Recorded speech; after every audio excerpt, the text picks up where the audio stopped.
विद्यार्थी मित्रांनो, हे बघा आता आपला जो 3.4 हा जो चॅप्टर आहे, या chapter at the science fair याच्यामध्ये आपल्याला एक आज टॉपिक दिलेला आहे मार्बलिंग. काय दिलेला आहे? मार्बलिंग. मार्बलिंग म्हणजे काय? तर आपण कागदावरती नक्षीकाम करतोय, पण ही नक्षीकाम आपण हाताने किंवा ब्रशनी करणार नाहीये. हा वेगळी टेक्निक आहे. ही वेगळी टेक्निक काय आहे? आता सगळ्याला आपल्या सगळ्यात पहिले म्हणजे सायन्स फेअर म्हणजे आपल्याला विज्ञानाच्या जगामध्ये जायचं आहे आणि त्याच्या अंतर्गत मार्बलिंग हा प्रकार आपण शिकत आहोत. तर आता मार्बलिंग हा प्रकार काय आहे? तर बघा इथे तुम्हाला बघा याच्यामध्ये सांगितलंय की hello, I am Bhumika. I am going to show you an interesting process of coating paper. The process is called marbling. आता याच्यामध्ये कोटिंग करायचं आहे. कोटिंग म्हणजे एक पेपर असणार आहे आणि या पेपरला आपण रंगीत कलरनी कोटिंग करणार आहोत. मग आता याच्यासाठी साहित्य काय लागणार आहे? आपल्याला पुस्तकात काय साहित्य सांगितलंय? A bucket and some water. आपल्याला एक बकेट घ्यायची आणि वॉटर घ्यायचं आहे, पाणी. त्याच्यानंतर आपल्याला केरोसिन किंवा टर्पंट ऑइल घ्यायचं आहे, जे ऑइल पेंट कलरला पातळ करण्यासाठी घेतलं जातं. तुम्हाला माहिती आहे ऑइल पेंट कलर जे असतात त्याच्यामध्ये जर पाणी टाकलं तर ते पातळ होत नाही. त्याच्यासाठी आपल्याला काय घ्यायचंय? केरोसिन किंवा टर्पंट ऑइल जे मिळतं ते.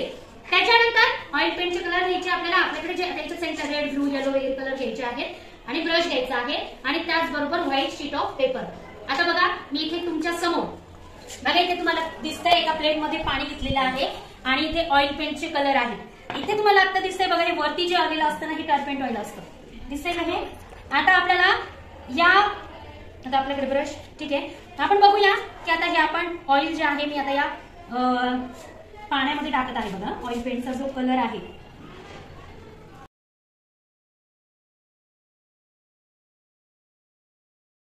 पण थोडासा याच पद्धतीने काहीतरी वेगळा दिसतंय का? आता या पद्धतीने टाकलंय. तुम्हाला काय दिसतंय रे याच्यावरती? कलर मिक्स झालाय का? नाही. पाण्यावरती हा तरंगलेला आहे. आता माझ्याकडे जो पेपर आहे तो पेपर मी फक्त याच्यावरती टाकते आहे. ओके. टाकताना बघा मी असं थोडंसं याला फिरवलंय आणि हा बघा किती सुंदर मार्बलिंग या पेपरवरती झालेलं आहे. याला मार्बलिंग म्हणतात. काय म्हणतात? मार्बलिंग. आपण आणखी एक करून बघूया. छोटंसं करते मी. माझ्याकडचा जो ऑरेंज कलर आहे ना, तो मी याच्यात टाकते. आता थोडंसं मी सुंदर असं काहीतरी वेगळं छान असं सर्कल शेप मध्ये मी हे टाकते. बघा आलंय का? आता याच्यामध्ये मी हा पेपर घेतलेला आहे आणि हे माहितीये का तुम्ही, हे फिरवायचं आहे आधी.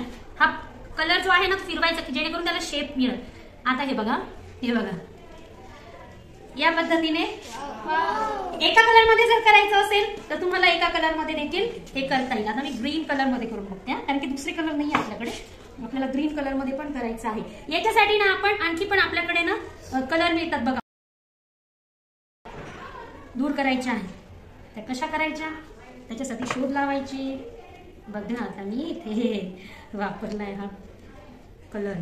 बघा इथे ग्रीन कलरचं शेवाळ आलंय की नाही? आलंय का शेवाळ? म्हणजे या पद्धतीने. आता तुम्हाला असं चित्र कुठं दिसतं रे? मग थोडंसं बघा बरं काळजीपूर्वक. असं कुठं दिसतं? कुठे पाहिलंय का तुम्ही असं घरामध्ये आपल्या? सांग कुठे असतं असं? कुठे असतं? कशावर असतं? फरशीमध्ये. हे असं कुठे दिसतं आपल्याला? फरशीमध्ये. आपल्या घरामध्ये बघा किचन ओट्याची जी फरशी असते, ज्यांच्या घरामध्ये ग्रीन कलरची, ब्लॅक कलरची, ब्राउनिश कलरची, मार्बलची फरशी असते. कशाची असते? मार्बल. आणि त्याच्यावरती अशा पद्धतीचं टेक्स्चर असतं. कळालं का? तर हा झाला मार्बलिंगचा प्रकार. या पद्धतीने आपण आता याला वाळवणार आहोत उन्हामध्ये. विद्यार्थी मित्रांनो, आता आपण मार्बलिंग हा प्रकार जो शिकलेलो आहे, हा मार्बलिंग प्रकार आपल्याला विविध प्रकारचे ग्रीटिंग कार्ड्स बनवण्यासाठी याचा वापर करता येतो. कोऱ्या पेपरवरती बऱ्याच वेळेस आपल्याला डिझाईन काय काढत बसावं हे सुचत नाही. मग असा जर पेपर आपल्याकडे तयार असेल, हा मार्बलिंगचा पेपर आपला जर तयार असेल, आता हा वाळल्यानंतर हा याचं चिटकत नाही हाताला. मग हा वाळल्यानंतर तुम्ही फक्त याच्यावरती काही फॉन्ट्स मध्ये हॅपी बर्थडे टाकलं आणि आपल्या मित्राला ग्रीटिंग कार्ड सुंदर दिलं तर याला वेगळं काही रंगकाम करायची गरज पडते का? नाही. या पद्धतीने अशा वेगवेगळ्या कलरचे, एका कलर मध्ये नाही तर अशा वेगवेगळ्या कलर मध्ये तुम्ही असं मार्बलिंग करू शकता.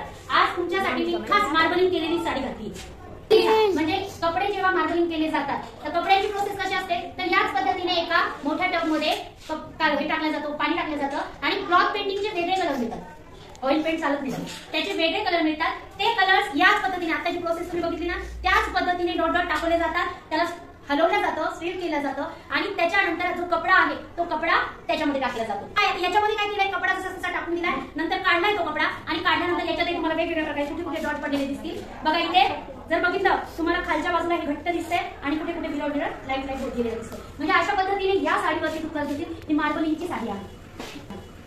बांधणी प्रकार काय मी तुम्हाला सांगत होते. काय केलं जातं, साडीवरती किंवा कपड्यावरती खडे खडे जे असतात ना ते खडे बांधलेले असतात आणि वरतून त्याला दोऱ्याने पॅक केलेलं असतं. म्हणजे एखादी गोटी आहे, ही गोटी इथे टाकली आणि याच्यावरती अशा पद्धतीने बांधून घेतलं. मग त्याच्यामध्ये हा कपडा बुडवला जातो. म्हणजे जेवढा कपडा बुडवला जातोय ना तो कलर होतो. मग ही झाली साडी किंवा कपडा कलरिंग करण्याची पद्धत. मग याच्यामध्ये मी एक प्रकार सांगितला बांधणीचा प्रकार आणि दुसरा जो आहे मार्बलिंगचा प्रकार. माझी जी साडी आहे मार्बलिंग प्रकारामध्येच आहे. याच्या अशा पद्धतीने मार्बलिंग हा प्रकार आपण करू शकतो आणि आपल्याला सुंदर सुंदर घरामध्ये डेकोरेशनच्या वस्तू फ्रेम वगैरे आपल्याला तयार करता येतात. ग्रीटिंग कार्ड्स आपल्याला, इन्व्हिटेशन कार्ड्स आपल्याला तयार करता येतात. कळलं का तुम्हाला? परत आज पण घरी गेल्यानंतर ज्यांच्याकडे कलर्स अवेलेबल आहेत अशा मुलांनी आज करायचा. इथे तर तुम्ही आनंद घेतलेलाच आहे, तुम्ही बघितलेलाच आहे कसं केलेला. पण तुम्हाला तुमच्यासाठी तुम्ही याचा फायदा करू शकता. प्रोजेक्ट पेपर सुद्धा तुम्ही याच्यापासून बनवतात. मग प्रोजेक्ट बनवायचे सांगतो आम्ही. मग प्रोजेक्ट बनवताना साधा प्लेन पांढऱ्या कागदावरती प्रोजेक्ट बनवण्यापेक्षा या पद्धतीने अगदी लाईट कलर घेऊन एक पेपर तयार करा आणि त्याच्यावरती प्रोजेक्ट लिहा. एक वेगळा प्रोजेक्ट तुमचा सगळ्या मुलांपेक्षा तयार होऊ शकतो. इथे मुलांनी काही प्रिंट करून बघितलेले आहेत. अतिशय सुंदर अशा ह्या प्रिंट तयार झालेल्या आहेत.